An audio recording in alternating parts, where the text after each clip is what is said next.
सड़क से लेकर संसद तक संग्राम, क्या सरकार का विरोध ही विपक्ष का काम। महंगाई से ज्यादा ईडी को लेकर विपक्ष परेशान, सबसे ऊपर राहुल और सोनिया का नाम। कहते हैं सांच को आंच नहीं, लेकिन शायद यहाँ सांच नहीं तभी तो ईडी की आंच में कुछ नेता झुलस रहे हैं। भ्रष्टाचार के मामले में देश की जांच एजेंसी सख्त हुई तो आरोप में घिरे तमाम राजनेता की जुबान नरम हो गई, लेकिन सड़क से लेकर संसद तक कोहराम मच गया। ताजा मामला नेशनल हेराल्ड केस में राहुल और सोनिया गांधी से पूछताछ करने का है। नेशनल हेराल्ड केस में ईडी ने कांग्रेस अध्यक्ष सोनिया गांधी को तीसरे दौर की पूछताछ के लिए बुलाया तो कांग्रेसियों ने सत्याग्रह करना शुरू कर दिया। सरकार पर आरोप लगने लगे कि मोदी सरकार विपक्ष को डराने के लिए सत्ता का दुरुपयोग कर ईडी को हथियार बना रही है।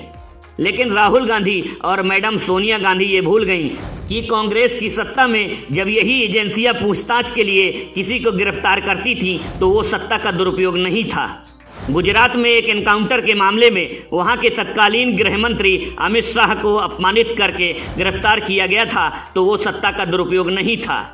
मालेगांव बम विस्फोट का केस निस्तारित होने के बाद भी प्रज्ञा ठाकुर, कर्नल पुरोहित जैसे तमाम लोगों को गिरफ्तार कर भगवा आतंक का नाम दिया गया था तो वो दुरुपयोग नहीं था।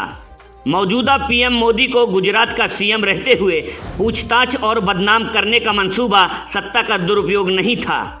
लेकिन नहीं, आज देश के शीर्ष पर रहकर मोदी और शाह की जोड़ी ने भ्रष्टाचारियों पर नकेल कसने के लिए जांच एजेंसियों को फ्री हैंड कर दिया तो एजेंसियों का एक्शन सत्ता का दुरुपयोग लग रहा है। अब जरा इस मामले को भी समझ लीजिए, जिसकी वजह से राहुल एंड कंपनी को ईडी का एक्शन सत्ता का दुरुपयोग लग रहा है।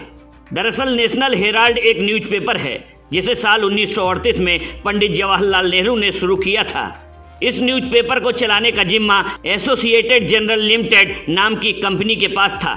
शुरुआत के इस कंपनी में गांधी परिवार हावी रहा, लेकिन करीब 70 साल बाद 2008 में घाटे की वजह से इस न्यूज़पेपर को बंद कर दिया गया।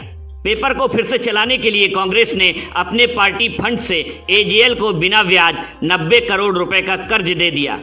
उसके बाद सोनिया और राहुल गांधी ने यंग इंडियन नाम से एक नई कंपनी बनाई। राहुल और सोनिया की कंपनी एजेएल को दिए गए लोन के बदले में 99% की हिस्सेदारी मिल गई। उसके बाद आज से करीब 10 साल पहले 2012 में सुब्रमण्यम स्वामी ने इस मामले में दिल्ली हाईकोर्ट में केस दर्ज कराया। स्वामी ने आरोप लगाया कि यंग इंडियन कंपनी ने 90.25 करोड़ रुपए की वसूली के अधिकार हासिल करने के लिए सिर्फ 50 लाख रुपए का भुगतान किया था, जो एजेएल पर कांग्रेस का बकाया था। स्वामी की ओर से दाखिल किए गए इस मुकदमे में आरोप लगाया गया कि यंग इंडियन लिमिटेड कंपनी के जरिए नेशनल हेराल्ड का गलत तरीके से अधिग्रहण किया गया और कांग्रेस नेताओं ने करोड़ों की संपत्ति हथिया ली। मतलब साफ है कि 2012 में दर्ज कराए गए मुकदमे के समय देश में बीजेपी की नहीं बल्कि कांग्रेस की ही सरकार थी। लेकिन मोदी शाह को बदनाम करने के लिए कांग्रेस उसका जिक्र न करके सिर्फ मोदी सरकार पर सत्ता का दुरुपयोग का आरोप लगा रही है। आपको हमारा ये वीडियो कैसा लगा कमेंट कर जरूर बताएं, और अगर वीडियो पसंद आया हो तो लाइक और शेयर करना न भूलें। नमस्कार, मैं हूँ राजेश सोनी। अगर आपको हमारा ये वीडियो पसंद आया हो तो चैनल को सब्सक्राइब करें और बेल आइकॉन को जरूर दबाएं। फेसबुक पर लाइक, फॉलो और शेयर करना ना भूलें। तो फिर जुड़े रहिए हमारे साथ और देखते रहिए सवाल तो पूछेंगे।